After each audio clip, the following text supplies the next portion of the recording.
오늘 은혜 받으실 말씀은 잠언서 16장입니다. 16장 1절에서 9절까지 말씀이 되겠습니다.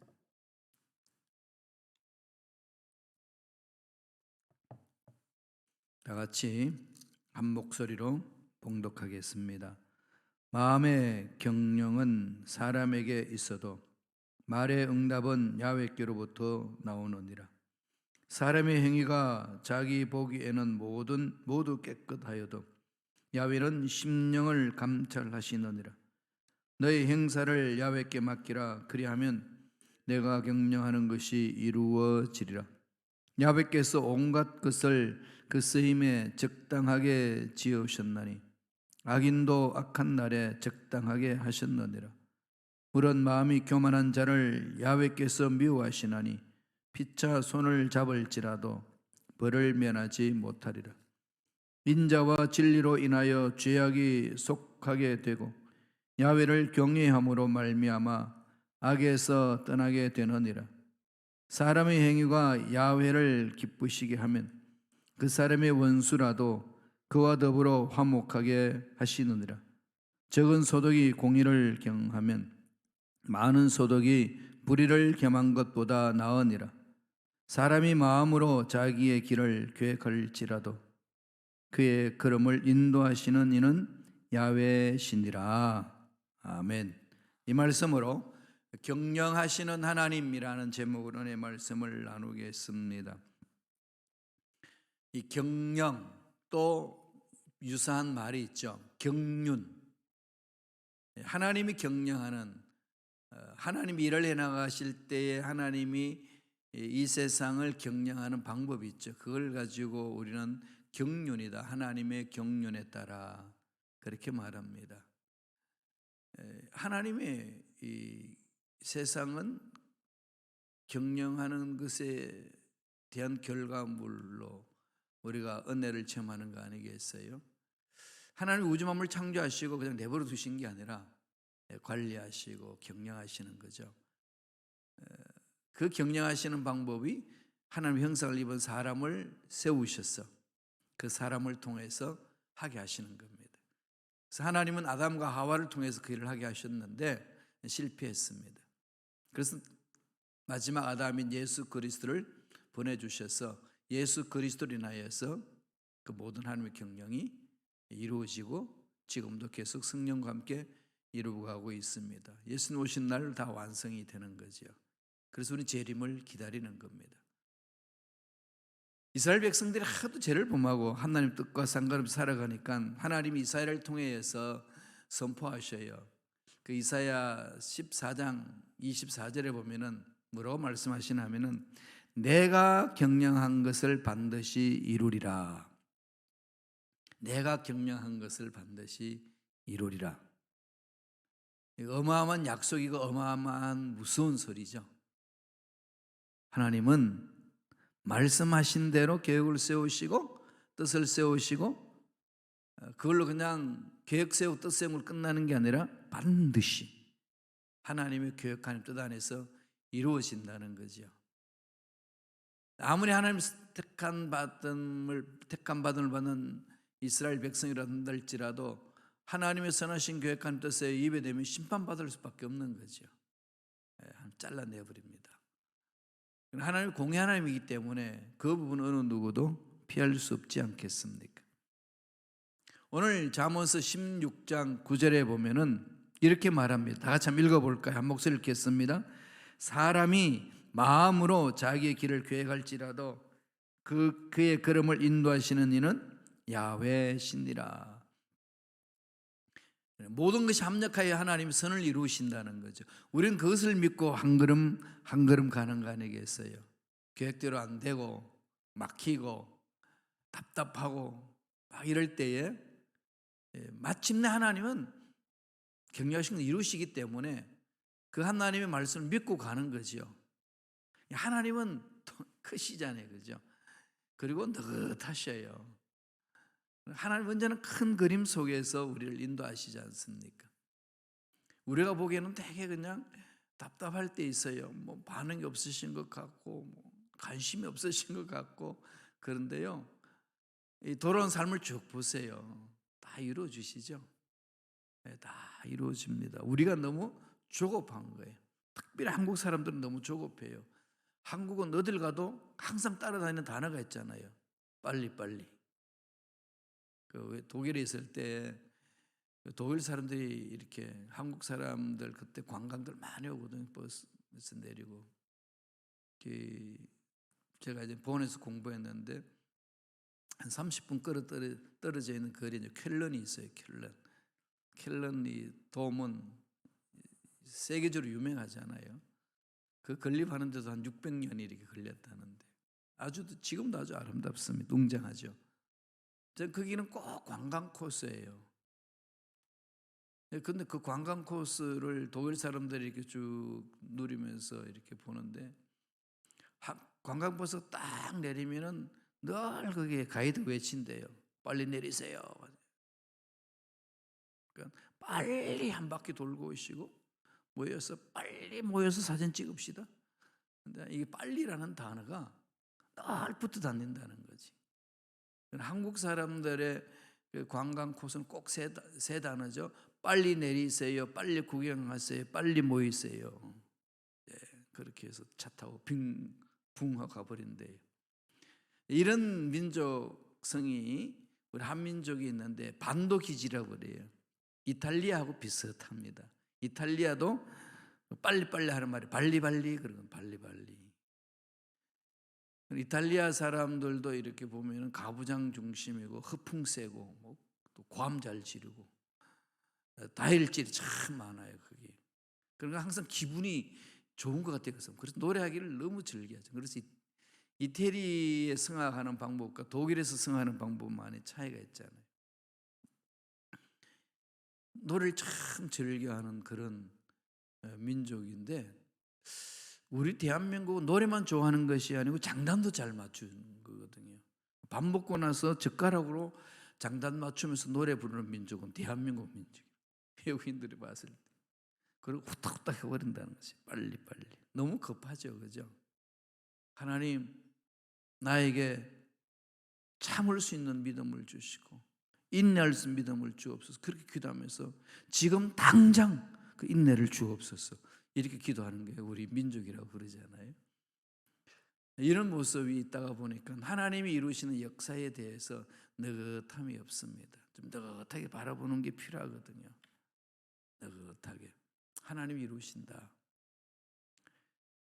그럼 하나님 때가 되면은 빨리 할 수 있도록 만드시기도 하시고 또 그 순간에 결단 내려서 할 수 있도록 하시니까 하나님이 계획한다는 거죠. 그래서 하나님이 경영하시는 것은 반드시 이루어진다는 겁니다. 어떻게 이루실까요? 첫째로 악한 계획은 실패하게 합니다. 악한 계획도 이루어지도록 내버려 두시지 않으시는 거죠. 읽었던 9절의 말씀이 뭐라고 그럽니까? 사람이 마음으로 자기 길을 계획할지라도 그의 걸음을 인도하시는 이는 야훼시다. 하나님은 공의로운 분이시기 때문에 악인들이 행하는 악한 계획을 그냥 보고 계시지는 않습니다. 하나님의 선하신 계획대로 뜻이 되면은 그냥 이렇게 사라지게 하잖아요. 우리 역사 속에서 그런 것을 많이 보죠. 선한 것은 계속 역사 속에서 남지만은 악한 것은 순간순간 일어나지만은 사라집니다. 그건 뭐 당연한 거 아니겠어요? 상식적이죠. 건물을 지을 때에 설계도가 부실하면은 그 건물은 나중에 다 무너지잖아요. 그러니까 부실하게 만드는 것은 무너지게 되어 있습니다. 100층을 올리려는 건물인데 이 기초공사가 날림으로 되어서 나간다면 10층도 못 올리고 무너질 수밖에 없는 거 아니겠어요? 기초가 든든히 서 있어야만이 세워질 수 있는 거죠. 악한 계획, 악한 뜻을 이루는 것, 이루어지는 것 같지만 다 무너진다는 겁니다. 인생의 계획도 인생의 설계도 마찬가지인 거 아니겠어요? 무책임하게 계획 세우는 거 인생에서 안 이루어집니다. 게으르고 나태한 것 이룰 수가 없잖아요. 악한 계획 하나님은 그건 쓸어버리시는 거죠. 여기에 대해서는 우리 확신이 있으셔야 돼요. 악인들이 막 난리 칠 때에 그들이 다 세계를 다 흔들어 버릴 것만 같아도 우리는 하나님이 지켜보신다. 하나님께 구하는 거지요. 그래서 하나님의 약속의 말씀을 붙들고 기도하는 일꾼이 있으면은요, 그 사람은 살고 가정도 살고 그 공동체도 살고 국가도 사는 거 아니겠어요? 올바로 서 있는 게 이게 중요하거든요. 말씀을 붙들고. 이사야서 29장 15절 한번 볼까요? 다 같이 한 목소리로 읽겠습니다. 자기의 계획을 야훼께 깊이 숨기려 하는 자들은 화 있을진저 그들의 일은 어두운 데서 행하며 이러기를 누가 우리를 보랴 누가 우리를 알랴 하니 정말 어리석은 같은 존재 아니겠어요? 꼭 타조 같아요. 타조 아시죠? 타조는 사냥꾼에 쫓아가면 막 빨리 도망가거든요. 가가지고 그냥 지푸라기 있으면 거기다 머리 박아버리고 숨었다 그래요. 몸뚱아리 다 내놔놓고. 자기만 보면 안 보는 거지. 못 보는 거죠. 오늘날 하나님 앞에 죄 짓는 사람들의 모습이 그런 모습인 것 같아요. 하나님 다 보고 계시는데도 그냥 꽁꽁 숨어 있으면 하나님 못 보시는 것처럼 그러면서 외치는 거죠. 내가 깊이 숨어 있는데 어떻게 볼 수 있으리요. 그러니까 이사야 선지자를 통해서 하나님 말씀하시는 거죠. 그러면 안 된다는 겁니다. 악을 도모하면은 반드시 무너지게 돼 있다는 겁니다. 왜 악을 도모하고 함부로 말하고 함부로 행동할까요? 하나님 모르고 있다고 생각하기 때문에 그런 거 아니겠어요? 코람데오 하나님 면전 앞에 서 있는 신앙 자세로 가지면은 우리가 우리를 지킬 수 있거든요. 힘들고 어려운 일이 있어도 하나님이 보신다. 그리고 또 내가 잘못된 길로 가려고 그럴 때 하나님이 보신다. 이것만 마음판에 새기면 올바로 쓸 수 있는 거 아니겠습니까? 잠언서 16장 5절에 이렇게 말씀합니다. 다 같이 읽겠습니다. 무릇 마음이 교만한 자를 야훼께서 미워하시나니 피차 손을 잡을지라도 벌을 면하지 못하리라. 이 교만한 자, 교만은 사탄의 속성이거든요. 교만이 뭐죠? 하나님의 말씀을 거부하는 거잖아요. 왜 기도 안 하죠? 교만하니까. 하나님 없어도 살 수 있다고 생각하니까 기도 안 합니다. 바빠서 안 하는 게 아니고 교만해서 안 하는 거죠. 하나님은 그렇게 평가하셔요. 왜 너들 기도하지 않느냐? 교만하다는 거죠. 왜 말씀에 순종하지 않느냐? 교만하다는 거죠. 하나님 바빠서 그렇습니다. 할 줄 몰라서 그렇습니다. 아니라는 겁니다. 정말로 하나님을 신뢰한다면 하나님의 약속의 말씀을 펼치고 살필 수밖에 없다는 거죠. 그런데 이 교만한 자는 하나님의 속성과 맞지 않습니다. 하나님이 미워하시는 거죠. 그래서 악한 계획은 실패하고 맙니다. 결코 성공하지 못한다는 거죠. 그러니까 늘 하나님이 주신 것에 대해서 내 마음을 활짝 열고 하나님이 지금 뭘 원하시나 이걸 늘 물으면서 계획을 세우고 가는 거죠. 그럴 때 하나님 이루어주시는 거 아니겠어요? 악한 계획을 끊을 수 있는 방법은 하나님을 바라보는 겁니다. 두 번째로 하나님의 경영은 뭘까요? 기뻐하시는 계획은 반드시 성공한다는 거죠. 하나님의 경영 방법이에요. 이 하나님 경륜이잖아요. 이건 피할 수가 없습니다. 9절 한번 읽어보실까요? 16장 9절 다 같이 읽겠습니다. 사람이 마음으로 자기 길을 계획할지라도 그의 걸음을 인도하시는 이는 야훼시니 걸음을 인도하시는 분은 하나님이십니다. 내 인생 하나님께 맡기면 하나님 책임져 주시고 우리 교회 공동체 하나님께 맡기면 하나님께서 교회 공동체에 책임져 주십니다.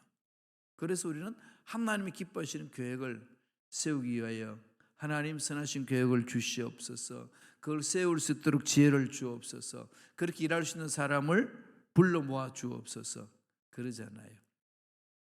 하나님이 일꾼들 보내주면은 그 일꾼들과 함께 자꾸 마음을 모아야 돼요. 마음을 모아야 됩니다. 우리가 신앙생활을 하다 보면은 그런 일들 많이 있죠. 부흥사들도 그런 비유적으로 이렇게 많이 말합니다. 묵은 닭과 해닭, 그죠? 어린 닭과 묵은 닭. 묵은 닭은 자리를 지켜요. 그런데 알은 못 낳고 해닭이 알을 낳으면은 자기 알 낳은 것처럼 꼬꼬대 그러고 난리를 친다는 거죠. 그리고 묵은 닭은 해닭을 쫓습니다. 막 쫓아버리죠, 그죠? 이게 우리 공동체는 터줏대감이라는 그 말을 많이 씁니다. 내 자리 안 뺏긴다, 이런 게 많이 있거든요. 그런데 되는 교회는 해탁들이 많이 움직이도록 묵은 닭들이 이렇게 보호해 주는 거거든요. 근데 교회 공동체 보면은 날마다 해탁만 있으면 지키지를 못하니까 어렵서 나갔다 들어갔다 이러면 어려우니까 이렇게 묵은 닭이 이렇게 꼭 자리 지켜주고 해탁이 와서 그냥 마음 놓고 알 놓고 그냥 움직일 수 있도록 만들어주는 거. 비유적으로 이제 그렇다는 거죠. 일꾼들이 교회 공동체에서 자리를 지키면서 새로운 일꾼들을 수용할 수 있는 넉넉한 마음, 이걸 가져야 돼요. 그런데 이걸 못하게 합니다. 누가요? 악한 영들이, 흑암의 세력들이. 영적 전쟁이거든요. 못하게 해요. 심리를 건드립니다. 우리가 상처받는 것은 바깥에서 어떤 욕하는 소리 상처받지 않아요. 가장 옆에 있는 사람, 가장 가까운 사람 말 한마디로 상처받거든요. 그리고 이 마귀는 정확하게 압니다. 그래서 영적 전쟁을 못 치게 하는 거죠. 아예 그냥 실망하고 낙심하고 주저앉아 버리게 만듭니다. 이럴 때는 영적 전쟁 치셔야 돼요. 적은 형제 자매가 아니고 묵은 닭도 아니고 햇닭도 아니고 악한 영들이에요. 악한 영입니다. 우리가 싸워야 될 적은 악한 영들이에요. 쫓아버려야 됩니다. 예수 이름으로. 그렇게 가야 되거든요. 그래야 하나님이 기뻐하시는 일을 감당할 수가 있습니다. 잠언서 16장 7절을 보시면 그것을 구체적으로 말씀합니다. 다 같이 읽겠습니다. 사람의 행위가 야훼를 기쁘시게 하면 그 사람의 원수라도 그와 더불어 화목하게 하시느니라. 누가요? 하나님이. 하나님이 하시는 거죠. 하나님을 기쁘시게 하는 삶은 원수 간에 있는 맺혀진 것도 하나님이 풀어주시는 거죠. 꿈속에 찾아오잖아요. 모르면은 야 그러지 마라, 돌이켜라 말씀하시거든요. 우리는 내 감정에 충실하는 게 아니고 하나님의 말씀에 충실하는 거죠. 내 기분에 충실하는 것이 아니고 하나님의 말씀에 충실하는 거예요. 이걸 극복해 나가는데 마귀는 말씀을 잊어버리게 만들어요. 하나님 말씀대로 순종하는 사람 누가 있냐? 자꾸 이렇게 합리화시킵니다. 제가 독일에서 목회할 때에 또 학생들 가르치고 할 때에 그 2세들이 그래요. 목사님, 누가 말씀대로 사는 사람이 있나요? 이래요. 야, 하나님 말씀 이렇게 있고 저렇게 있고 영리 순종해야 되는데 딱 돌아오는 소리 그래요. 누가 하나님 말씀대로 살고 있나요? 이게 참 충격이었어요. 그들의 눈에 보기에는 신앙인들이 말씀과 상관없이 산다는 거지. 성경은 성경일 뿐이고 누가 그걸 지키면서 사냐 이거지. 이건 정말 큰 도전 아니겠어요, 그죠? 우리의 신앙생활은 말씀을 붙들고 말씀대로 살고자 몸부림치는 삶이거든요. 그러나 예수 믿지 않는 사람들이 안 보는 것 같아도 그런 걸 다 보는 거죠. 내 말씀, 하나님 주신 말씀에 순종하기 때문에 내 고집을 꺾고 내 기분이 좀 언짢아도 그걸 이겨내고 내 감정을 추스리고 가는 거예요.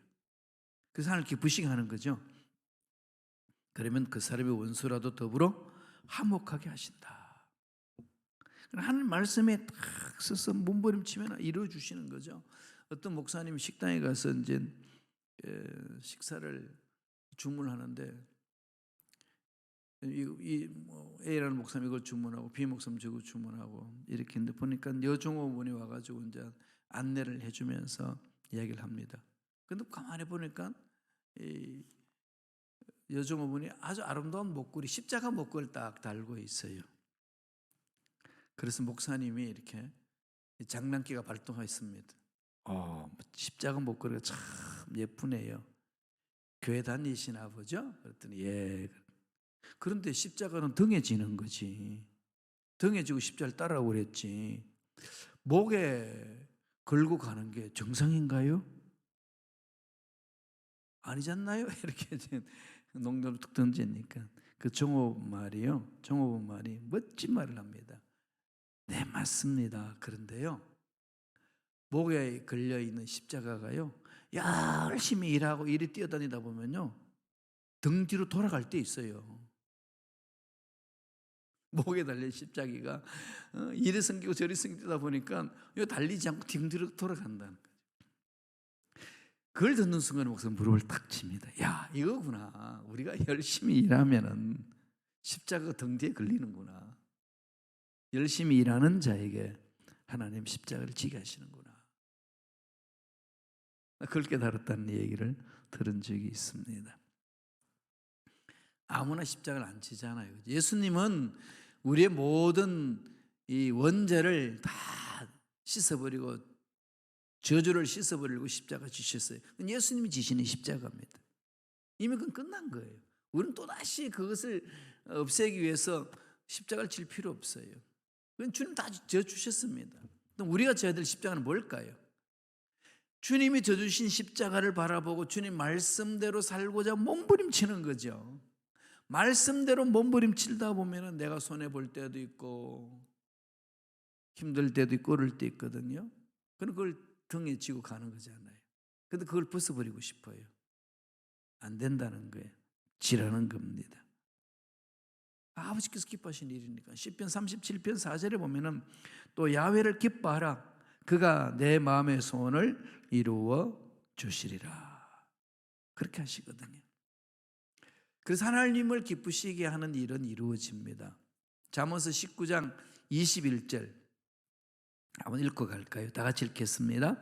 사람의 마음에는 많은 계획이 있어도 오직 야훼의 뜻만이 완전히 서리라. 하나님 뜻 안에서 이루어지는 거거든요. 하나님의 뜻대로 가는 자만이 하나님을 기쁘시게 하고 열매를 맺는다. 그것은 성경 곳곳에 말씀하고 있습니다. 마지막 세 번째로 그러면 어떻게 해야 되나요? 하나님이 경영하시니까 하나님께 맡겨야죠. 내 인생도 맡기고 가정도 맡기고 자녀도 맡기고 우리 교회도 맡기고 그렇게 자꾸 기도하는 겁니다. 환경 어려워도 맡기고 좋아도 맡기고 가는 거죠. 그걸 맡기고 가면 되잖아요. 제가 어저께 이 인터넷에 이 자료를 찾다가 KBS에서 그 지금 돌아가셨습니다마는 이 정주영 씨 현대그룹 회장 정주영 씨가 이 경영 철학 이러면서 강연한 게 있더라고요. 40분짜리. 그러면서 딱 나와서 하는 말이에요. 저는 배운 게 소학교, 서당에서 배우고 소학교 배운 게 전부입니다. 그래서 나한테 뭐 철학적인 어떤 뭐 논리라든지 이론 같은 건 제시를 못 하겠습니다. 이러면서 그냥 뭐 이렇게 어떨 땐 두서없이 말이 왔다 갔다 하기도 하고 막 그러는데 그분 나중에 결론에 이런 말을 내려요. 경영은 정신이 똑바로 살아있으면 회사는 경영이 됩니다. 육체의 건강도 정신이 똑바로 살아있으면 육체의 건강을 지킬 수 있습니다. 그래서 자기는 날마다 이 정신을 이렇게 맑게 한대요. 그렇게 했대요. 정신을 좋은 걸 생각하고 안 되면 될 것을 바라보고 부족하다고 주저앉지 않고 또 새로운 것이 있을 것을 바라보고 여기 삶을 보면 되게 이렇게 성서에서 말하는 거를 마음에 터득했더라고요. 그러면서 그런 결론을 내려요. 긍정적인 마음을 가지고 가면은 안 될 게 뭐가 있습니까? 전 그렇게 살아왔습니다. 전 그렇게 해서 회사를 이루었습니다. 세계적인 기업은 그렇게 해서 세계적인 기업이 되었습니다. 구구절절히 자기의 어려운 상황들을 풀어나가는데 그냥 주저앉은 법이 없더라고요. 이거 하면 어려움이 생기면은 또 다시 다른 길로 찾고, 또 잘 되면 일로 온 사람들 와서 뺏으면은 또 다른 길로 찾아가고, 종횡무진 찾고 또 찾고 또 찾고, 그러면서 삶을 갖고 갔다고 이 강연하는 걸 들었어요. 이걸 예수 믿는 사람들이 정말로 예수 믿지 않는 저 사람의 그 말하는 것을 정말 귀담아 들어야 되겠구나. 전능하신 하나님 믿는 우리들이 지극히 작은 문제 흔들리면 되겠느냐, 이거 아니겠어요? 우주 만물 창조하신 하나님께 맡기는 거죠. 16장 3절 보실까요? 잠언서 16장 3절 읽습니다. 너의 행사를 야훼께 맡기라. 그러면 네가 격려하는 것이 이루어지리라. 맡기라, 던져버리라 이거거든요. 하나님 책임져 주신다는 겁니다. 시편 37편 5절에도 너의 길을 야훼께 맡기라. 저를 의지하면 저가 이루시고, 이루어주신다는 겁니다. 아무리 우리가 계획이 많이 있단다 할지라도 하나님이 붙들지 않으면 다 피하고, 하나님이 붙들면 어떤 환경이 어려워도 이긴다는 겁니다. 잠언서 19장 21절 한 번 더 읽겠습니다. 다 같이 읽습니다. 사람의 마음에는 많은 계획이 있어도 오직 야훼의 뜻이 완전히 서리라. 하나님의 뜻은 반드시 씁니다. 하나님 그렇게 경영하시는 거죠. 악한 경영은 실패하게 하시고, 악한 계획은 실패하게 하시고, 하나님을 기뻐하시는 계획은 성공하게 하시고. 그러므로 저와 여러분에게 하나님이 던지는 메시지는 야훼 하나님을 신뢰하고 맡기라. 책임져 주시리라. 그렇게 말씀합니다. 이 은혜가 저와 여러분 삶에 넘쳐나길 간절히 축원합니다. 기도하겠습니다. 하나님 감사합니다. 하나님, 힘들고 어려운 세상에서 날마다 하나님 바라보면서 내 인생의 문제 때문에 주저앉고 한숨 쉬는 그런 어리석은 자가 아니라 하나님께 맡기면서 하나님을 신뢰하면서 일어서서 달려가는 믿음의 일꾼들 되게 역사하여 주시옵소서. 은혜 감사 예물 드립니다. 예물 드린 손길 기억해 주시고 소원 이루어 주시고 하나님의 경영의 손길을 물질 속에서도 체험할 수 있도록 복의 복으로 역사하여 주시옵소서. 감사하고 예수님 이름으로 축복하며 기도드리옵나이다. 아멘.